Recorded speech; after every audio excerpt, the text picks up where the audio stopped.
Good morning, good afternoon, good evening, my fellow YouTubers, Facebookians. Today we'll be discussing the Java Mint. Aaron, would you take it away? For all of you out there, if you've seen our last video, we're still smoking the Ramon Boiso Genesis. I need to borrow this because I do want to let you know. I think in the last one I may have mistakenly said Raymond. It's Ramon. At least one of us may have. We know it's Ramon. So, but anyways, moving on. The Java Mint. The initial feeling of this cigar was that it was perfectly chocolatey, perfectly minty. It smelled like a smokable grasshopper cookie. I agree completely with that. It may even have had hints of espresso in it, and perhaps like a Girl Scout cookie mocha coffee. If you've ever been to a coffee shop that makes a Girl Scout cookie coffee with mocha, it made me want to eat it. And it may even have had a tad of raspberry in the ends, which Rita noticed, and then I kind of detected it after she said something. So I just want to make a joke about the cigar we're smoking. Apparently on Facebook, a friend of mine asked me what was with the picture with the notes. I'm going to be telling him that that's for our own personal file for later, and not tell him about our cigar YouTube reviews. Channel. And so, hold on 1 second, continue. Go on in, mappers. The looks of the cigar for the Java Mint, it was the boxiest cigar I have ever seen. It literally had nearly 90-degree angles where it was pressed. It was overly pressed, I think. Your thoughts on the looks or anything? I'm going to say, first of all, the smell. Smell, in my opinion, started with chocolate, then it picked up with chocolate mint, then it picked up with raspberries, then it came with a chocolate raspberry mint type thing, and it smelled really good. I mean, you could not just sit there. You can hole punch it, smell the aroma through the hole punch, or flip it to the foot wrapper, which it had a band on it. It says Java on the top, and the foot where you light it said mint, and it just had a wonderful aroma. You can pick up that mint chocolate, is what I call it, chocolate chip mint. So, the initial puffs of this I thought was slightly minty on the lips. It wasn't as strong as I thought. It was a slightly sweet smoke and more chocolatey and espresso than anything else. At least the initial. Did you have my initial? First? Yes, my initial when I lit up was chocolate mint, chocolate raspberry, espresso, coffee, light sweetness, completely. That's all I was picking up. A chocolate chip mint cookie, or the Girl Scout mint cookies that they sell, or the mint, you know, those mint, Andes mints, So, for the first third of this, I detected mostly chocolate and espresso with a... Ouch! Sorry, you keep smashing me with your elbow over there, because of where you're sitting. Yeah, but you got your chair halfway out. I'm half off the screen. Anyways, the first third of this was mostly chocolate and espresso with a very minty feeling and taste on the lips. To me at first, it was a decent lasting chocolatey finish. By decent lasting, not decent flavor, but decent lasting. It lingered. It caused a lot of salivation, but not unpleasantly so. And I also found every puff feeling as if I had this slight burn in the back of my throat. It was so much candy flavor. I just really wondered with how sweet it was, how many additives were added to it, how many things were not technically so smokable that was being smoked. It did raise some questions there.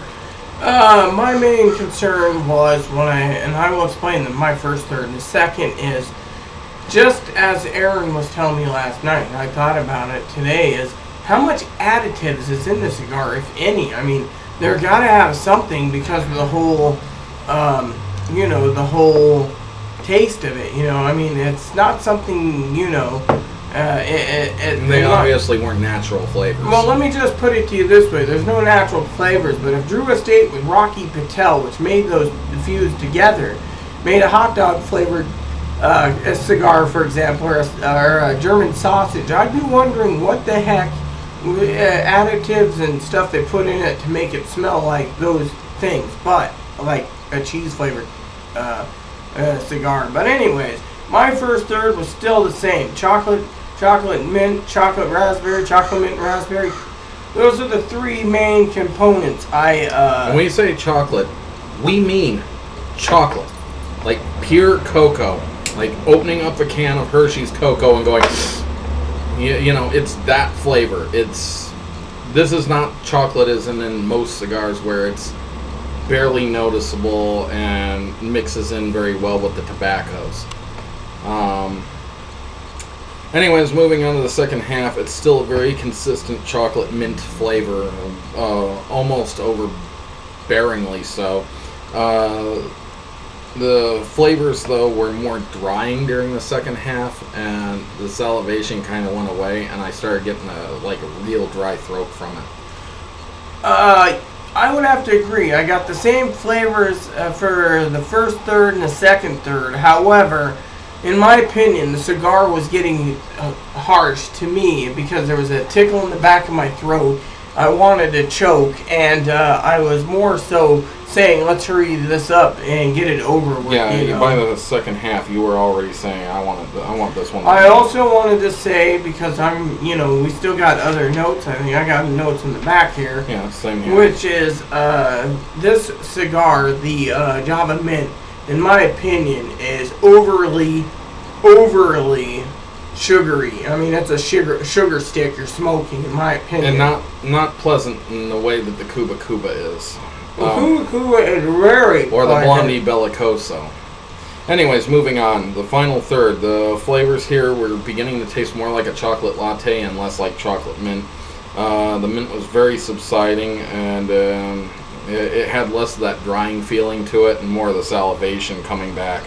But I finally actually started to notice some real tobacco flavors too, but nothing that was terribly distinguishable. I've noticed that the final third of the cigar, for me at least, wanted to burn very unevenly. It behaved the entire smoke until the final third, and then it started to want to burn too fast on one side or that side.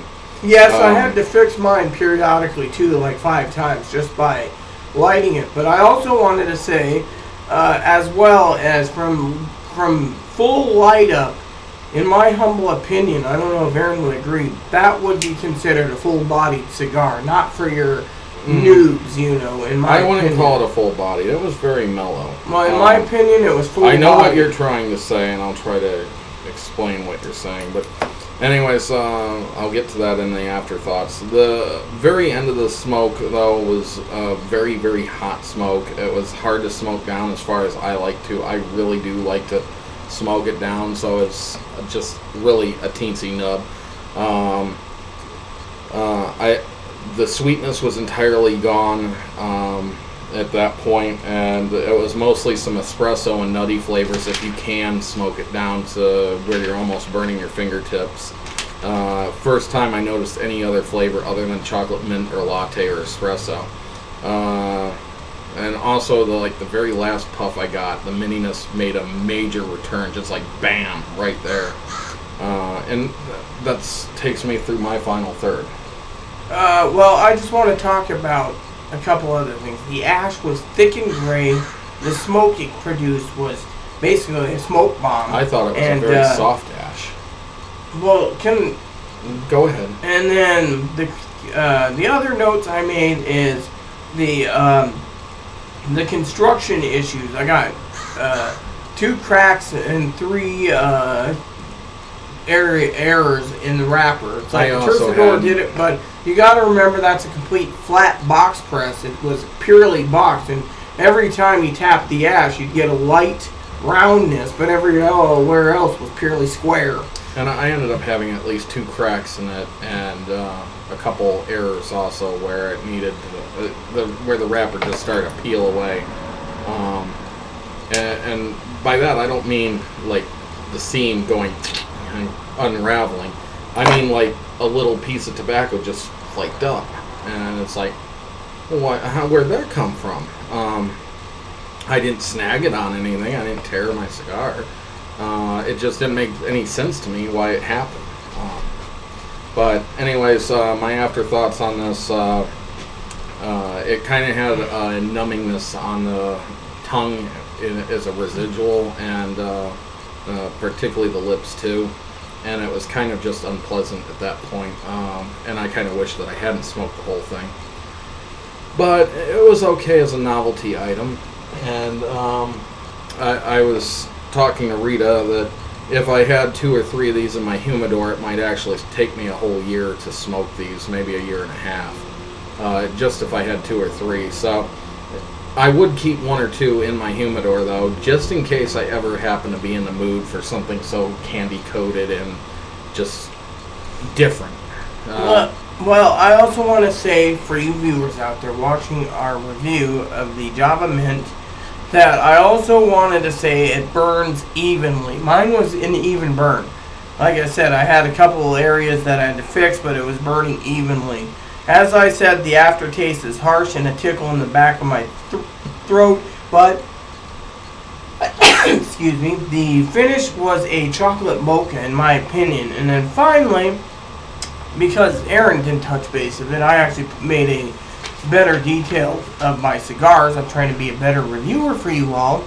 Is this one was loaded, in my opinion, with so much nicotine. I got a nicotine buzz from this cigar. I wouldn't agree with that. I didn't feel that feeling. I did. Anyways, moving on to our rating of this.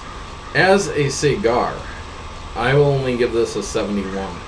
It is not something that I would buy to put in my humidor. I would not recommend buying a box of this unless you have a 5,000 count humidor or something. I wouldn't recommend a box because there's better cigars out there than investing in a box for, what was it, $200 and exactly some dollars? I mean, it's just a waste of money. Now, I will say, though, as a novelty, I will give this a 95. This is a very unique, very strange cigar that is worth giving at least one try to because of the novelty. But keep in mind, it is a novelty before buying it. That way, if you're upset with it, you could say, I didn't buy this to be a cigar. I bought this because I wanted to see what the hell chocolate mint cigar is like. It's honestly, after about halfway, I thought it was kind of gross.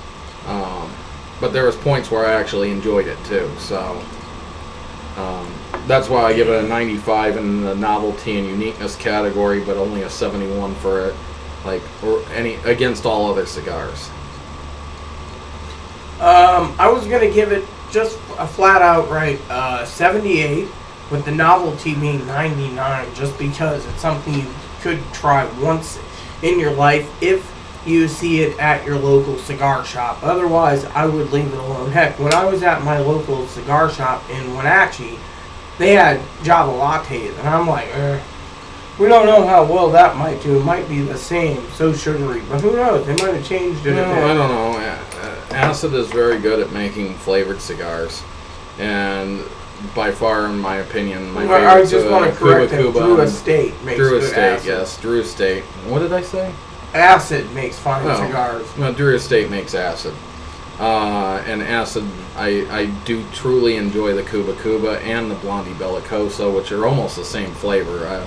I have smoked both, and I think they're essentially the same. I haven't noticed much difference in them.